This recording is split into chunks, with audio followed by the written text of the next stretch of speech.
Good afternoon, good evening, good morning to those who are observing this, and many, many greetings of peace from Lead Integrity headquarters. It happens to be in New York, where I have the incredible privilege and great pleasure to be interviewing Liliana Ashman. And I will, in a second, ask Liliana to say something about herself. But before I go there, I do want to share something about Liliana Ashman, affectionately and respectfully known as Lily, to any who've worked with her. I had that great privilege for 2 years, some years ago, when she joined the then Religions for Peace Executive Office. And Liliana was landed with a whole bunch of things. So she had to literally hit the ground running, as they say. But amongst the many strengths that Lily, if I may say so, brought to this space in her own unique leadership based on a commitment to service was her ability not only to get things done efficiently, but to do things with heart, with commitment, and with a genuineness about values. Many people work in the values inspired, faith inspired spaces. Few may be so visible, actually, in their commitment and upholding in their daily work what those values are. And Lily was most definitely one of those very few who didn't talk as much about values, but absolutely demonstrated in her everyday service on the job. And that is her one of her many strengths, leadership strengths. Some people like to talk a lot, some people like to do, and Lily definitely liked to do and still does. And so we're going to hear a little bit about someone from her with her background, religious, social, cultural, professional, hear a little bit about what she's doing now, and how, to what extent, this is something that absolutely helps her and enables her to live her values in a daily life of service based on leadership. So, Lily, sorry for that long intro about you. It is such a pleasure and a joy to have you. And I'd like you now to tell us a few words about what inspires you to do the work you do and what is the work that you're doing now. Oh, thank you so much, Aza. Thank you for those very kind words. It's a privilege to be here with you as always. So I am working for a humanitarian organization called Doctors of the World, which provides healthcare to vulnerable people all around the world. So it's very much a public health service oriented organization.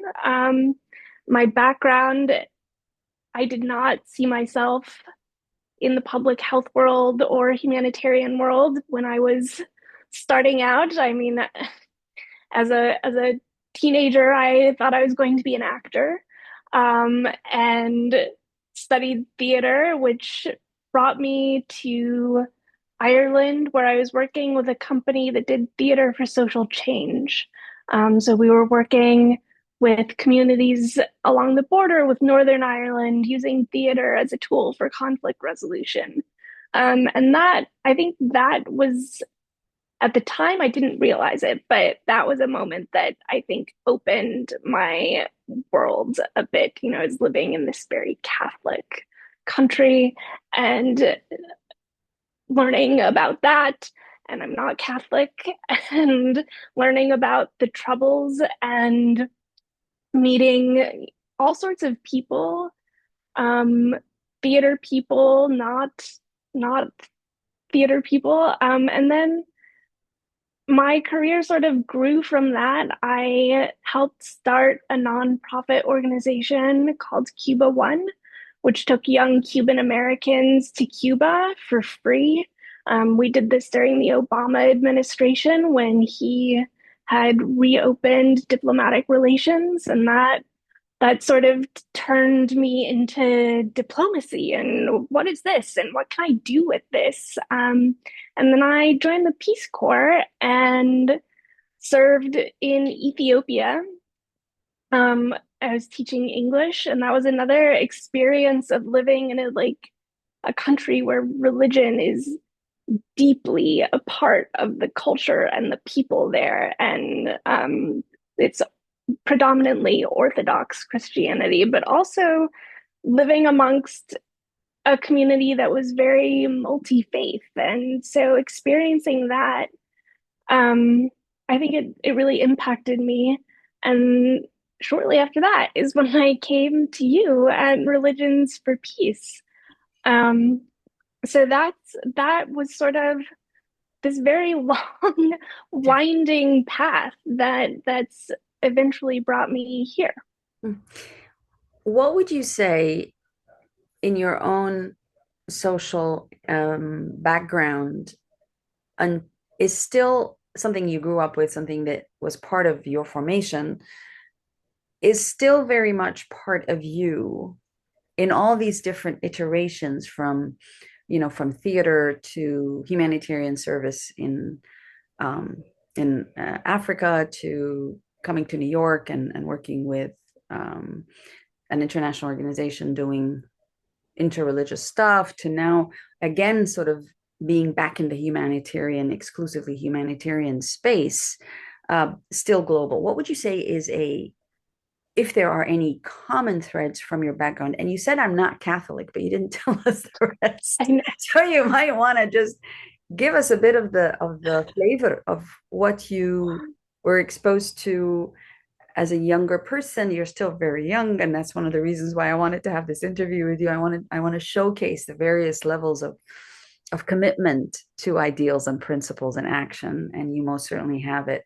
Um, but what would you say is your constant thread throughout this very varied and um, successful commitment to service? Well, I grew up in Santa Fe, New Mexico.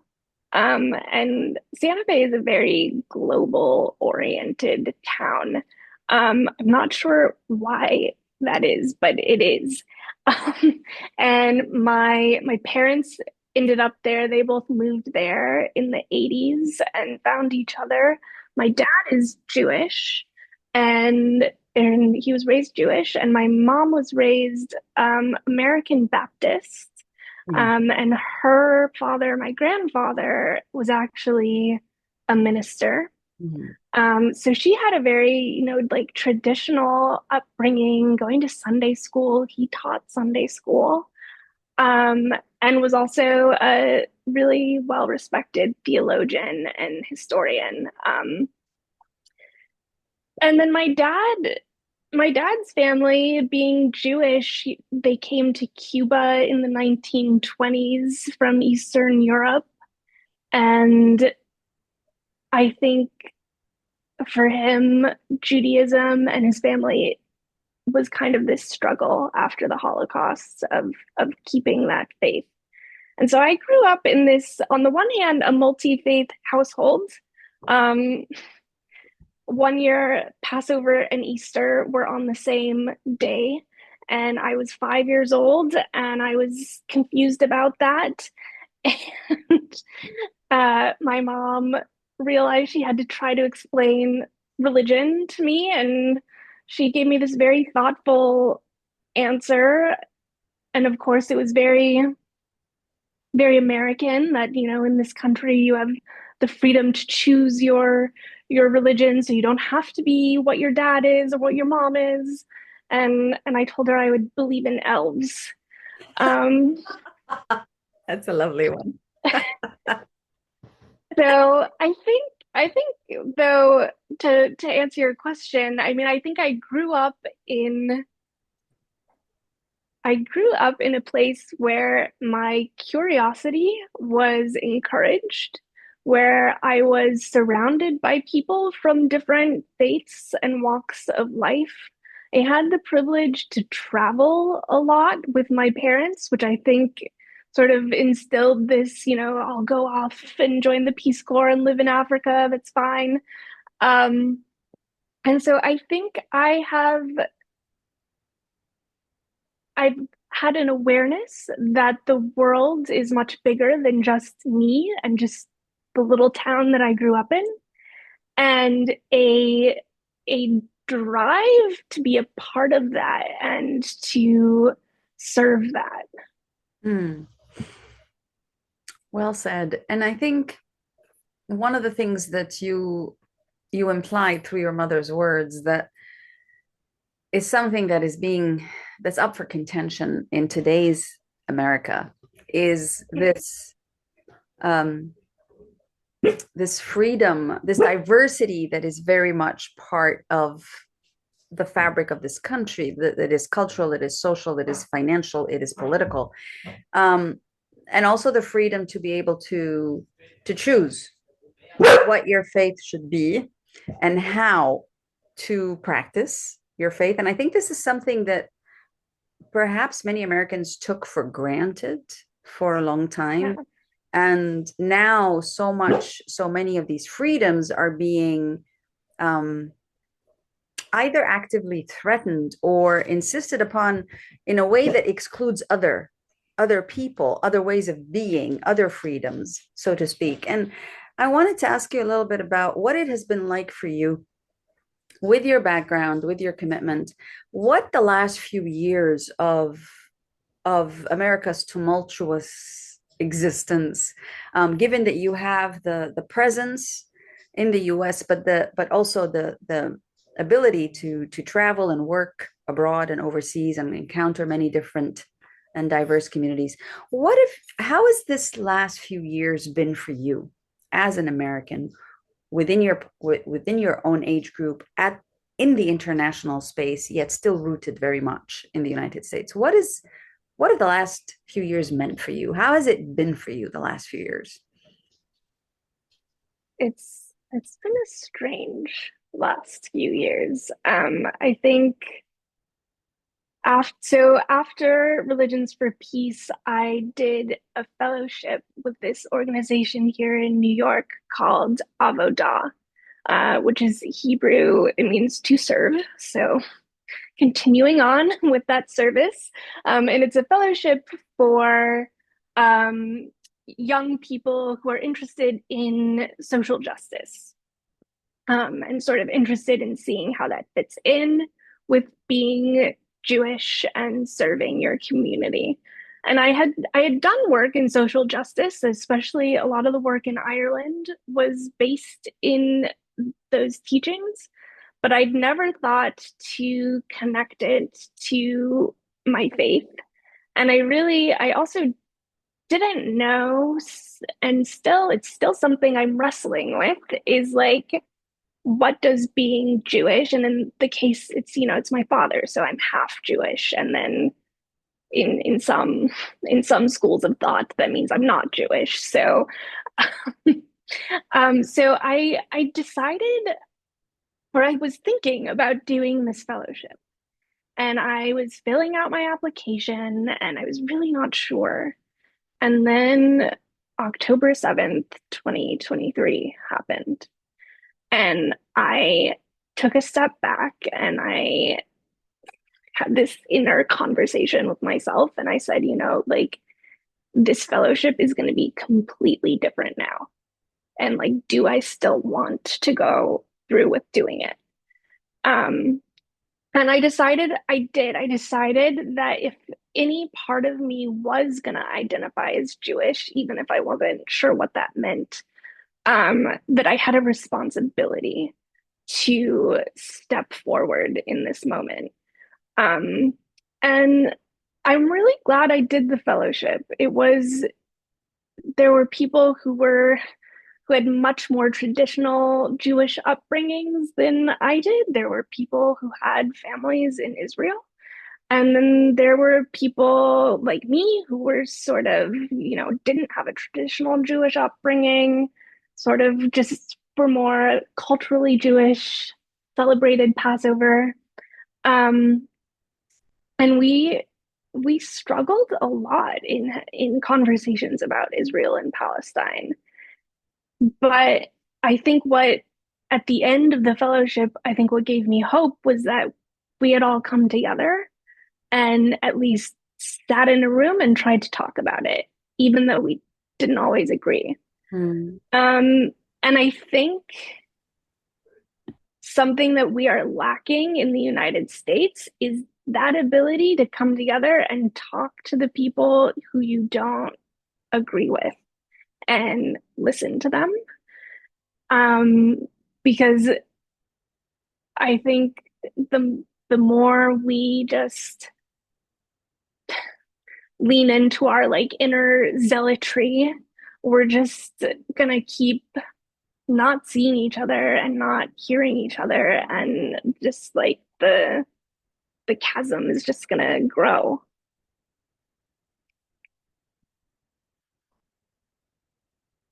You are on mute. So glad we're having this Zoom conversation, Lily. And we have now proved irrevocably that we are on Zoom because one of us was on mute and still talking. So good. Some traditions one must maintain and uphold, such as this one. But Lily, you said something uh, very profound to me, which is the more we lean into our zealotry, the more we will not be able to find the common ground to coexist together, even as citizens of one nation, let alone as members of any group, so to speak. And I wonder if you could, as you've so brilliantly articulated the moment of October 7 and how it impacted on your commitment to pursue that space of Jewish Americans coming together to appreciate and learn more about the value of their faith and how it impacts them. How does it feel? How are you now able to see what is going on 2 years later, almost, with everything that's been going on around the world? Not only, obviously, in Palestine, vis-a-vis the Palestine-Israel situation, but how does it how has it impacted on you 2 years later?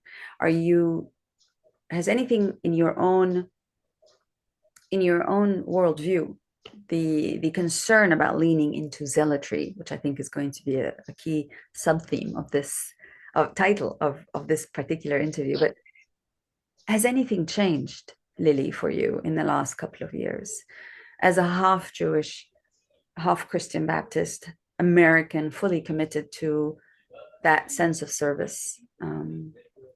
Has anything changed? Has anything got weaker, stronger, more confused, clearer? I don't know. What's changed, if anything? Um, well, since I completed the fellowship, well, actually, I guess I started sort of during the fellowship. I've also become involved with two groups also in New York. One is Jewish Voice for Peace. They actually have chapters around the country. And then another one is Jews for Racial and Economic Justice. They are only in New York. Um, and it's I am glad to be part of both of those organizations and having gone to protests. Um, and at the same time, there's always this part of me that's like feels very uncomfortable with calling myself Jewish. And I think some of that is just because I wasn't raised traditionally Jewish, and I I question that and question like my right to be in a Jewish space. And then part of it is, what does it mean to be Jewish right now, when you have this genocide being carried out in the name of Jewish people? And I think, and also, October 7th happened before the US election. And I think there was this moment of like, this is terrible right now, but we're going to have an election, and that's going to be an opportunity for change, as any election is an opportunity for change, good or bad. Um, and then, to my horror, the country reelected Donald Trump. And I can't say I was surprised that he was reelected. I, in fact, like was anticipating it. Um, despite my best efforts of going out and canvassing and trying for that not to happen. Um, and we see this like rise of fascism and right extremism all over the world. And I don't know what that means. It's it's frightening. It's I think about my my grandfather and how he ended up on his path was because he was a bombardier navigator in World War II. And he didn't like to talk about his experience, and I can only imagine it was awful. Um, and so I do think this is a similar moment where it is for especially for my generation and the younger generation, Gen Z under me and the next ones, it's really going to frame our lives. This moment that we're living through. And there are days that I feel really hopeful, and then there are days where I feel my cynicism rising, and I try to fight that back as much as I can. Thank you very much for sharing that, Lily, in such a candid way. I think your words are extraordinarily powerful, not only because this is the moment in time, but because you're actually not saying, I know everything that's happening. I figured this out. It's because you're actually sharing the tremendous sense of confusion, concern, doubt. But I think what's also helpful for you to help us think about a little bit, given that wisdom that you have and the spaces that you now occupy, whether it's in the organization you work for or whether it's in the other organizations you've committed your volunteer time to serve in and through, does the global community in the shape of the United Nations or any of these other global organizations, in addition to your own, of course, how does that factor into your consciousness and or sense of concern and or sense of wanting to serve these spaces? Does any of the sort of the international community, other interreligious organizations, for instance, you know them well, you've worked in that space, does any of this seem to impact on your life and thoughts and worldview that you now have? Um, yes, yes, because I think I am always a globally minded person, and in some ways, like it's been very interesting to see my like peers and younger people become very active around Palestine when uh a few years ago there was a genocide happening in Ethiopia, which I of course was very active about having recently lived there, but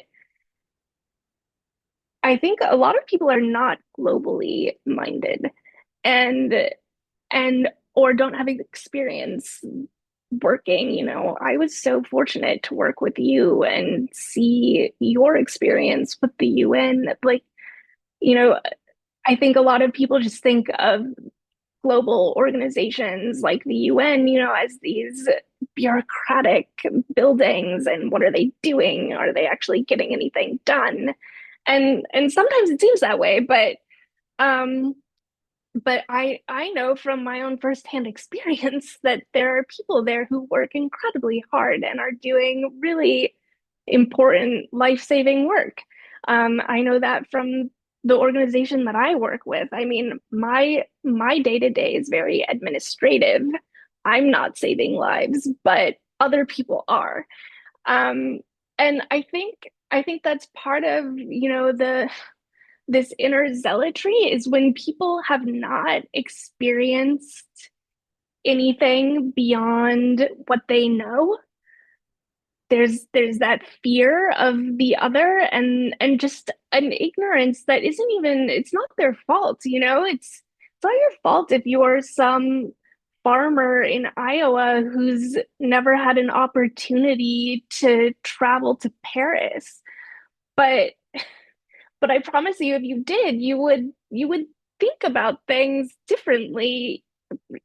Like it might not change your entire life, but I think you would see the world differently. And I think I am striving to always see the world from other people's perspectives and to try to learn from them and empathize and reflect that in my work and my own personal life. Beautifully put. Thank you. The United States of America is a huge country. It's a big continent. And you can easily fit Europe and a few other countries in this continent of the United Yeah. States of America. And I think there's something to be said for, my preferred example is, I get on a flight for 6 or more hours and I land somewhere and I'm still in the same country that uses the same currency, speaks the same language, has the same political issues. And I think, oh my goodness, I've just, you think over the years of so many years of travel that when you've been in a flight for a significant amount of time, you're going to end up somewhere else that's right, very different. And actually it's not very different, and yet perhaps it is. And so when you say, I always strive to see the world from other people's perspectives, do you feel that the average American tries to see their context, your generation? I'm talking about your generation, obviously, that you perhaps can speak to with most authority, but you can speak to any, but just specifically from your vantage point.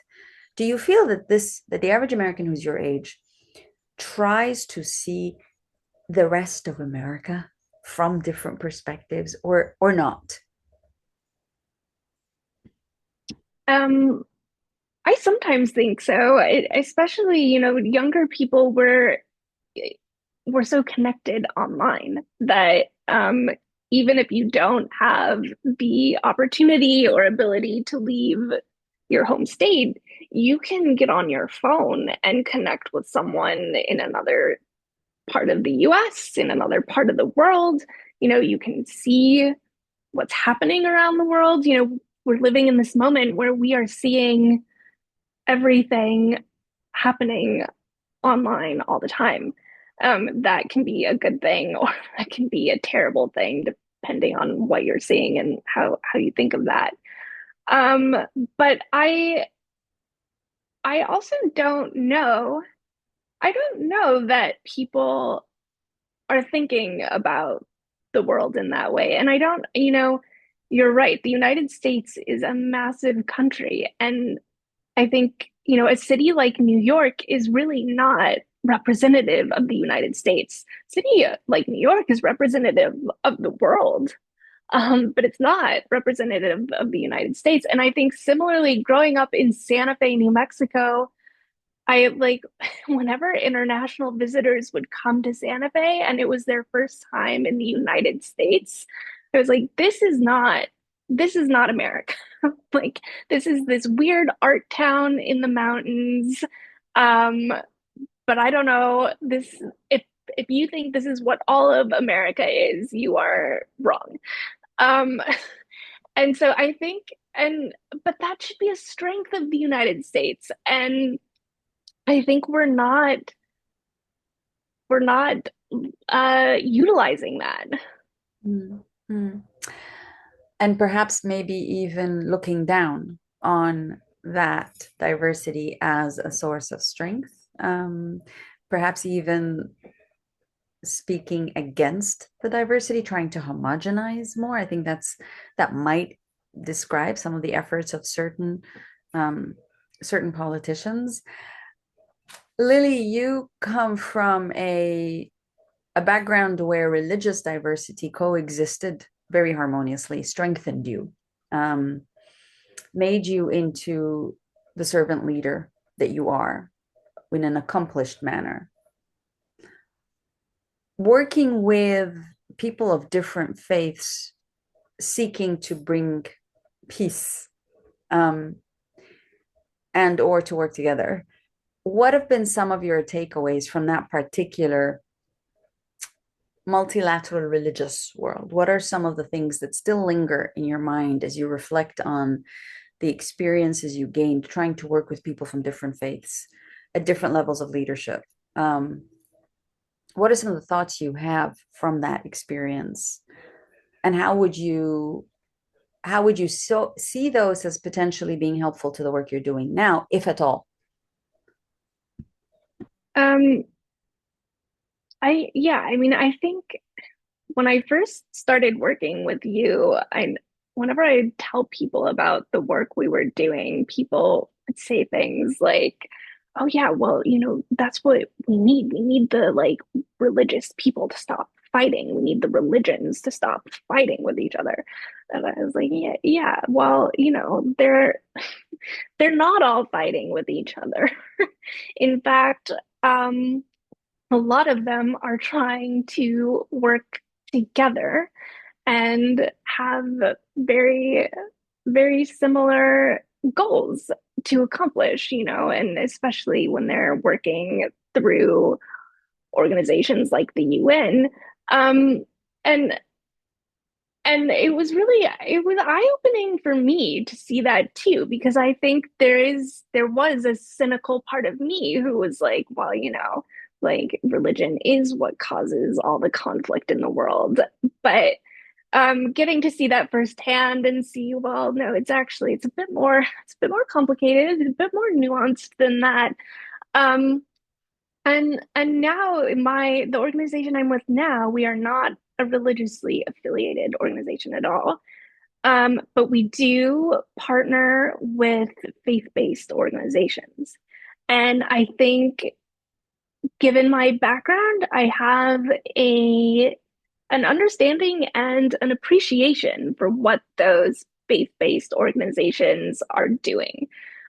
Because I think what a lot of people don't realize is that faith-based organizations are carrying out so much of the social work that either governments or other nonprofits aren't able to do. And they're connected to their communities. They are trusted by their communities. Some of them have been working in their communities for decades and decades.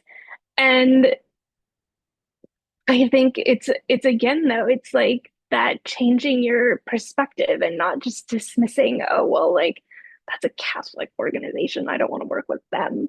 Um, and that doesn't mean that there aren't going to be some disagreements, but I think it's very important to include multi sectors in your work. So whether that's the faith-based organization, whether that's partnering with the local government, um, and yeah, so I've really learned a lot and learned to appreciate that.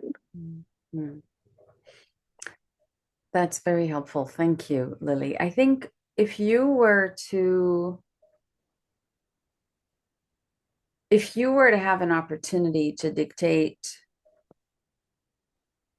what policies need to change to bring us to a better space of social coexistence within the United States, between the United States, other parts of the world, what would you really want to do first or see happen or help initiate or facilitate?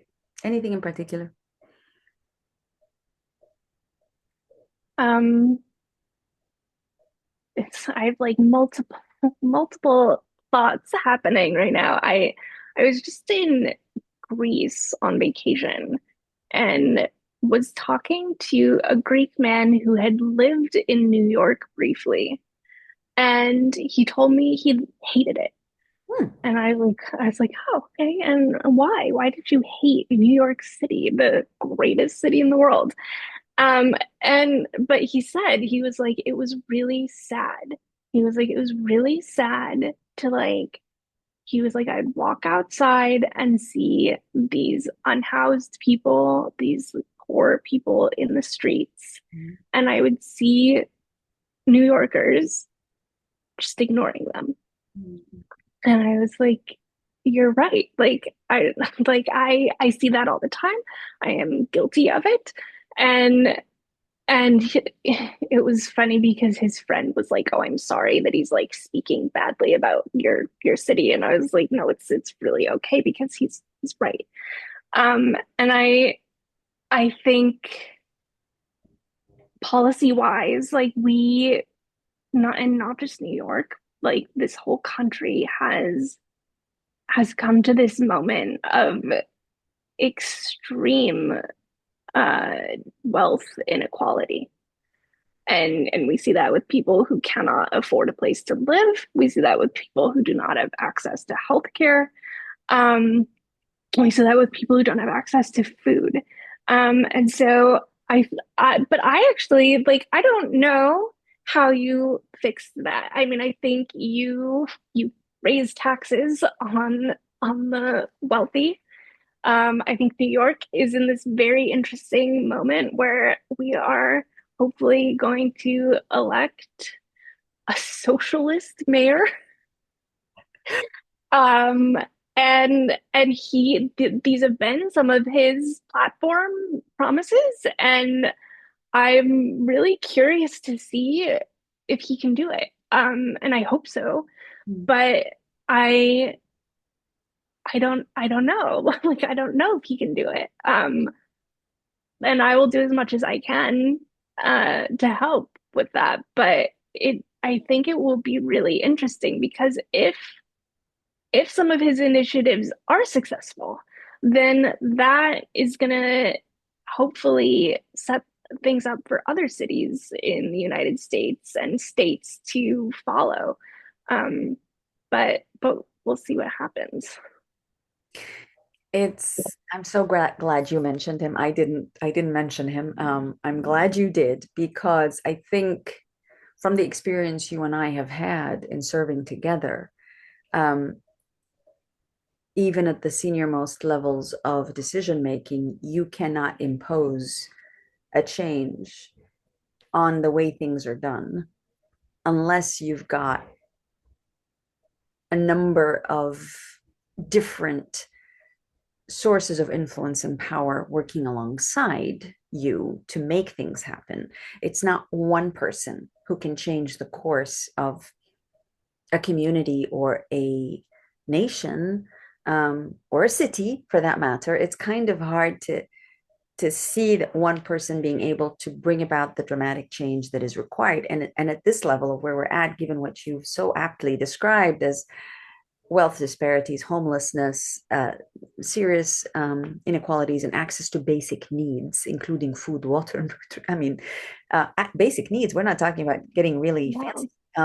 But given an environment that's burning, politics that's going funny, it's hard to anticipate one person being able to bring the change that is so countercultural at the moment, that is so counter the trend.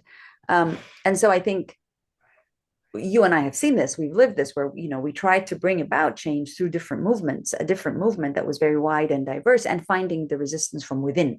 It wasn't even from those outside of the spaces that we were in, but actually from within our own spaces. There was resistance to the way things are done, the way things are, ideas, whatever. So you can expect that he's likely going to face a lot of that. He's already facing a lot of this, and creating a lot of the fear of change, which is which is a very normal thing that many people feel and fear. So I wonder whether we may be putting a lot of expectation on one human being at a time of tremendous polarization and inefficiency of structures themselves. But at the same time, I hear the hope, I hear the aspiration, and I hear the depth of it in your voice. And I think my question to you is this, and this will be, I believe, what my last, so to speak, question. To your generation and those younger in their 20s today, embarking on a life of service or a life of a public life, um, what would you want them to think about, to reflect on? What would you similarly not want them to do or advocate caution about to them? Imagine you have a platform, which you do, to speak to a whole range of different actors from different parts of the world, but especially to people from your own country, your own continent of the United States. Um, what would your advice be with the wisdom that you have so far to these folks at that age group, these different age groups, yours and younger? What would your advice be to reflect on and to be cautious of?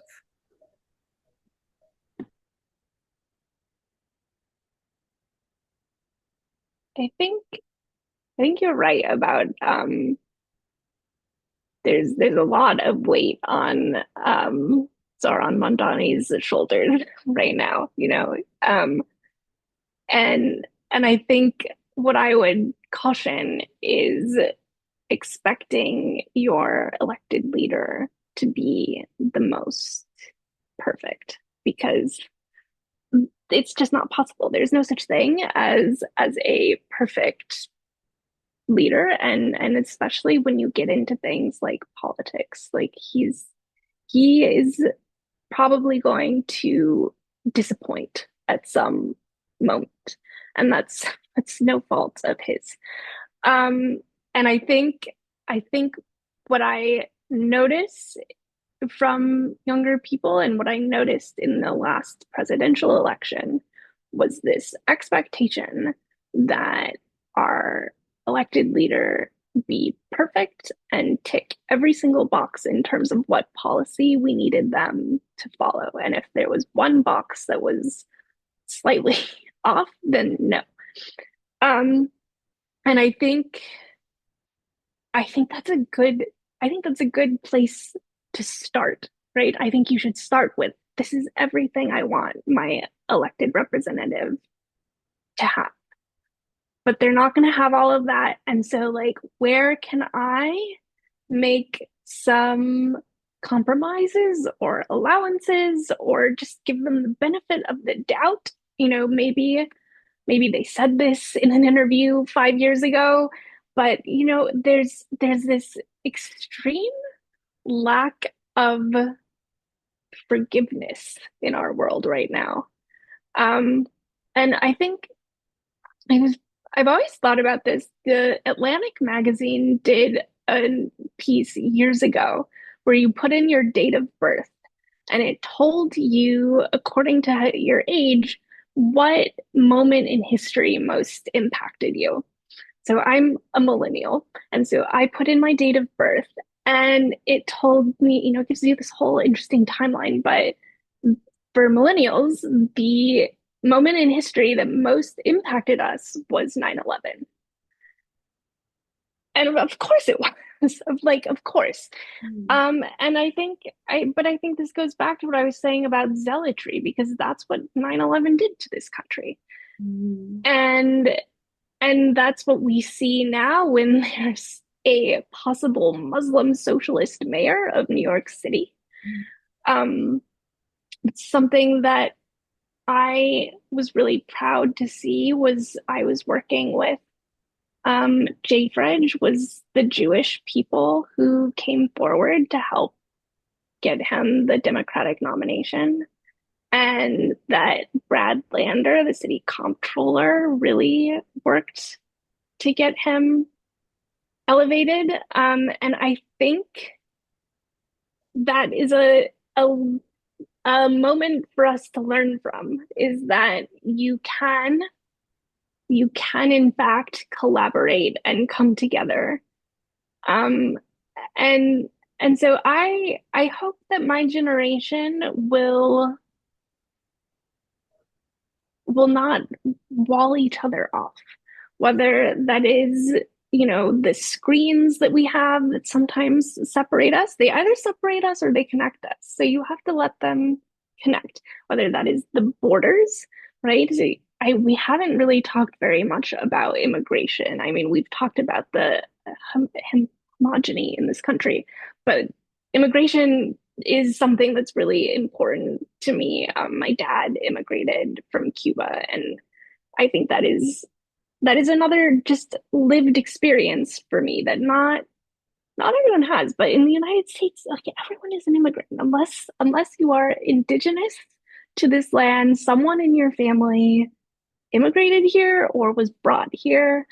And and I think that the more that younger people can reach across the aisles to each other, can um, sort of give people an opportunity to like tell you their story, and to really listen to them. I think there's hope still. There has to be.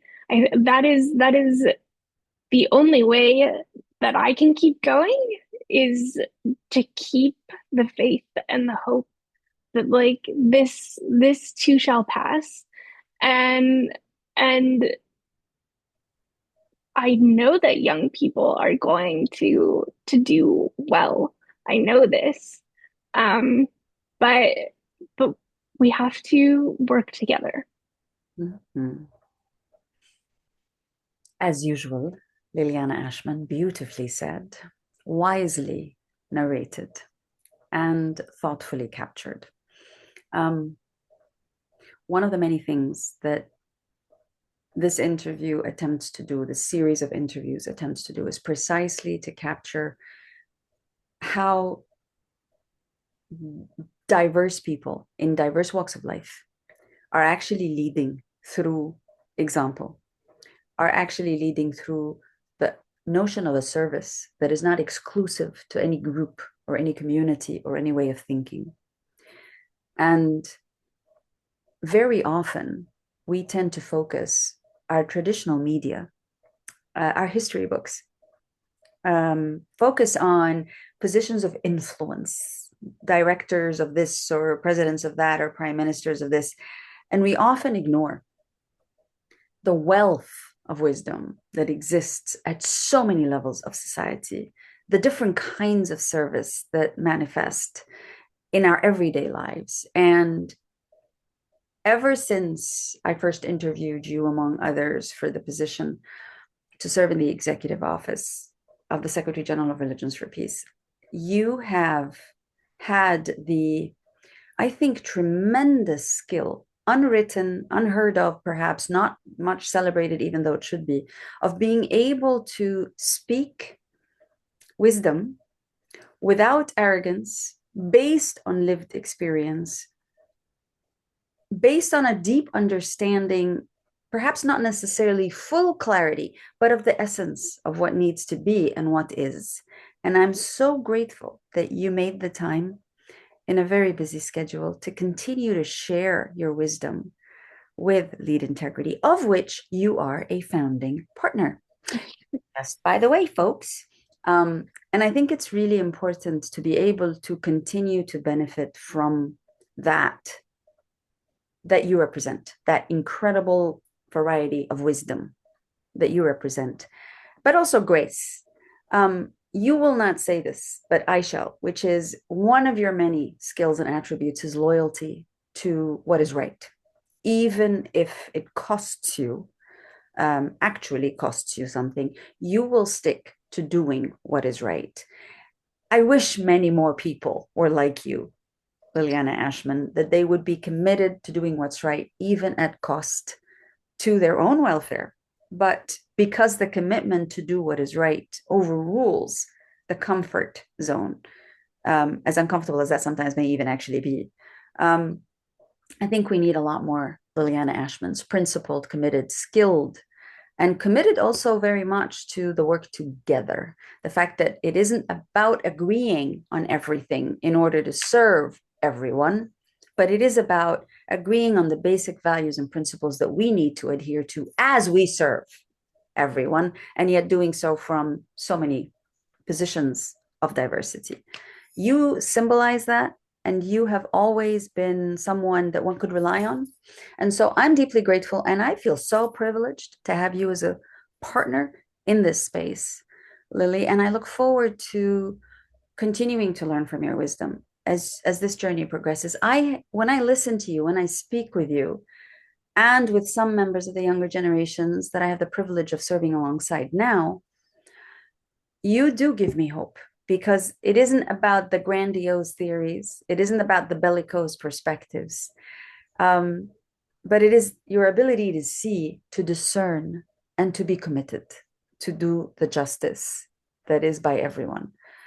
And so you do give me hope, which shouldn't say anything, but it does. I'm grateful to have some hope. Um, and I know that you do that for a lot of other people too. And I thank you for it.